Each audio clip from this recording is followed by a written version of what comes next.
പടം വളരെ നന്നായിട്ടുണ്ട്. ഒരു ത്രില്ലിംഗ് സിനിമയാണ്. ഇത് മലയാള സിനിമയിൽ നമ്മൾ കണ്ടിട്ടുള്ള ഏറ്റവും ത്രില്ലിംഗ് ആയിട്ടുള്ള സിനിമയാണ്. നല്ലൊരു സ്ക്രിപ്റ്റാണ് ഈ പടത്തിൻ്റെ. അപ്പോൾ അത് വളരെ കണക്റ്റിംഗ് ആയിട്ട് നമ്മൾ ശ്രദ്ധയോടെ പടം കണ്ടിരിക്കണം. പടത്തിന് അല്പം നീളം കൂടുതലാണെന്ന് തോന്നും, പക്ഷേ എന്നാലും പടം ശ്രദ്ധയോടെ കണ്ടിരിക്കണം. കാരണം വലിയ ആക്ഷൻ പാക്ഡ് മൂവിയാണ്. നമ്മൾ ഒരു ലോകത്ത് പല രാജ്യങ്ങളിലും പോയി ഷൂട്ട് ചെയ്തിട്ട് ഇങ്ങനെ കണക്ട് ചെയ്ത് വരുന്നൊരു സ്റ്റോറിയാണ്. അത് ശ്രദ്ധിച്ചിരുന്നാലേ നമുക്ക് മനസ്സിലാവും.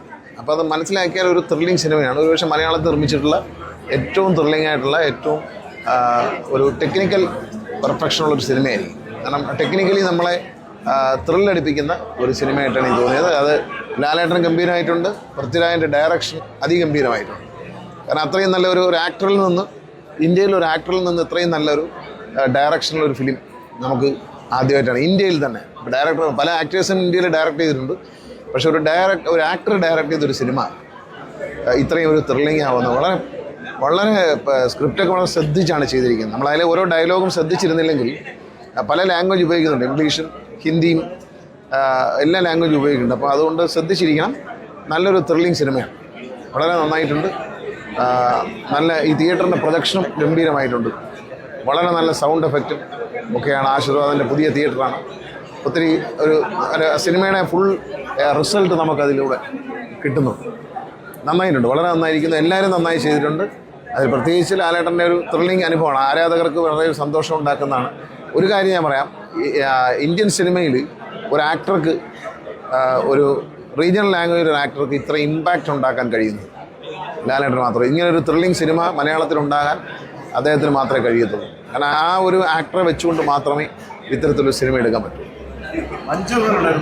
മഞ്ജു വാര്യരൊക്കെ നന്നായിട്ടുണ്ട്, എല്ലാവരും നന്നായിട്ടുണ്ട്. ടൊവിനോ വളരെ നന്നായിരിക്കുന്നു, എല്ലാവരും നന്നായിട്ടുണ്ട്. വളരെ നല്ലൊരു സ്ക്രിപ്റ്റാണ്, നല്ല ഡയറക്ഷനാണ്. എല്ലാവരും നമുക്കത് ആദ്യം നമുക്ക് മനസ്സിലാവില്ല, പക്ഷെ മുഴുവൻ സിനിമ കണ്ടുവരുമ്പോൾ നമുക്കതിൻ്റെ അങ്ങനത്തെ ഒരു പ്രത്യേകതരം സ്ക്രിപ്റ്റാണ്. ആ സിനിമയുടെ ഒരു ട്രീറ്റ്മെൻറ്റ് വേറെ തരത്തിലാണ്. നമ്മൾ സാധാരണ ഒരു സിനിമ കാണുന്ന പോലെ അല്ല അത് ശ്രദ്ധയോടെ കണ്ടിരുന്നാൽ വളരെ രസകരമായി തോന്നും. തിയേറ്ററിന്റെ സംവിധാനം എല്ലാം വളരെ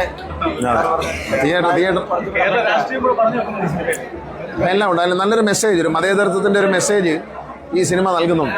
അത് നമ്മൾ എടുത്തു പറയേണ്ട ഒരു കാര്യമാണ്. അത് രാഷ്ട്രീയമൊന്നും അല്ല പറയുന്നെങ്കിലും ഒരു ഇന്ത്യയിൽ നിലനിൽക്കേണ്ട ഒരു മതേതരത്വത്തിൻ്റെ ഒരു മെസ്സേജ് ഈ സിനിമ നൽകുന്നുണ്ട്. അത് വളരെ നല്ല കാര്യം തന്നെയാണ്. നമ്മളെ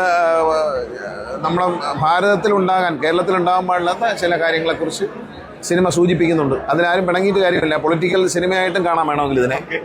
അതിപ്പോൾ സിനിമയിൽ പല പാർട്ടികളെയും മുന്നണികളെയും വിമർശിക്കാറുണ്ട്. അല്ല, അതൊന്നും ഒരു സീരിയസ് ആയിട്ട് എടുക്കണ്ട. ഒരു സിനിമ കാണുന്ന ഒരു കൗതുകത്തോടെ കണ്ടാൽ മതി. അതൊരു സിനിമയുടെ സബ്ജക്റ്റാണ്. ആ സബ്ജക്റ്റിൽ ഒരു മെസ്സേജ് ഉണ്ട്. അത് മതേതരത്വത്തിൻ്റെ ഒരു മെസ്സേജാണ്. L3 വേണ്ടി ആരാധകർ കാത്തിരിക്കും. എല്ലാവരും കൊള്ളാം. ഏറ്റവും പുതിയ വാർത്തകളും വിശേഷങ്ങളും വിരൽ തുമ്പിലറിയാൻ സീ മലയാളം ന്യൂസ് എല്ലാ ഡിജിറ്റൽ പ്ലാറ്റ്ഫോമുകളിലും ലഭ്യം.